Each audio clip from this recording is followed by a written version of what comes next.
আসসালামু আলাইকুম গাইস, কি অবস্থা সবার? আশা করি সবাই ভালো আছেন। আমি আলহামদুলিল্লাহ ভালো আছি। তো অনেকে আমাকে কমেন্ট করতেছে যে আমি কেন ভিডিও দিতেছি না, বাংলা ভিডিও দিতেছি না, হিন্দি চ্যানেলেও কোনো ভিডিও দিতেছি না, কেন দিতেছি না বা কী সমস্যা, এগুলো বলতেছেন, জিজ্ঞেস করতেছেন। আসলে মূলত হচ্ছে কি, দীর্ঘদিন ভিডিও না দেওয়ার কারণ ছিল যে আমি বাড়িতে গেছিলাম, বাড়ি থেকে আসছি। তো কারণটা ছিল যে আমি বাড়িতে যাওয়ার জন্য কিছু প্রিপারেশন ছিল। 15 দিন যাবত আমি কেনাকাটা করছি, এখানে ওখানে গেছি, বিভিন্ন মার্কেটে যাওয়া হয়েছে, যার কারণে ভিডিও দেওয়া হয় নাই, অনেক ব্যস্ত ছিলাম। তো যখন বাড়িতে গেলাম, বাড়িতে গেছি 2 মাসের জন্য, যেহেতু 2 বছর 2.5 বছর পর আমি বাড়িতে গেছি।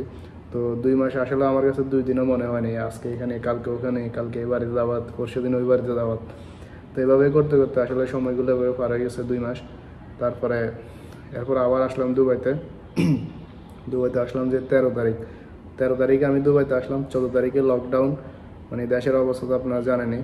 তো ওখানে হয়ে গেছে কারফিউ, ইন্টারনেট বন্ধ, সব কিছু বন্ধ। এদিক দিয়ে দেশের জন্য টেনশন, বাড়িতে বাড়িতে কী হইতেছে না হইতেছে কোনো খোঁজ খবর নাই, ফ্যামিলির সাথে কথা বলতেছি পারতেছি না। তার মধ্যে আবার ছাত্র আন্দোলন যেভাবে শুরু হয়েছিল, ছাত্রদের বিপক্ষে সরকার যেভাবে শুরু করছিল, তো ওগুলো নিয়ে টেনশন। সব কিছু মিলাইয়া এভাবে চলে গেল আরও 1 মাস। এরপরে বিজয়ের উল্লাস, বাংলাদেশ নতুন করে আবার স্বাধীন হওয়া, এগুলো উল্লাস। তো সব কিছু মিলাইয়া আসলে এই যে লম্বা জার্নিটা, এটা অনেক অনেক অভিজ্ঞতার মধ্যে দিয়ে গেছে। কেনাকাটা, বাড়িতে যাওয়া, বাড়ি থেকে আসা, মন খারাপ, তার মধ্যে লকডাউন, তার মধ্যে দেশ স্বাধীন। এরপরে এখানে কাজের প্রেশার, নতুন নতুন আসছি আবার, এখন আবার কাজের প্রেশার। সব কিছু মিলে আসলে লম্বা একটা জার্নি হয়ে গেছে। এই জার্নিটা এতটা ব্যস্ততা ছিল যে আসলে কোথাও যাইতেও পারে নাই, ঘুরতেও পারে নাই। আর কোথাও না যাওয়ার মূল কারণটা হচ্ছে যে আমি যখন বাড়িতে গেছিলাম তখন আমরা প্ল্যান করে গেছিলাম সব বন্ধুরা বাড়িতে। তো আমি আসার পরে এরপরে আমিন, রবিউল, রাসেল, ওরা আসছে, তো একজন একজন করে আসছে। তো তো ওখানে কিছু ডিস্টেন্স হয়ে গেছে।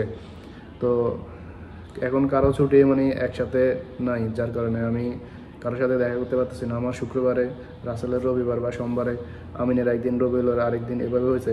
তো আমি যাদের সাথে মূলত দেখা করি সব সময়, তো তারা তো বাড়িতে ছিল, এখন তারা আস্তে আস্তে আসতেছে।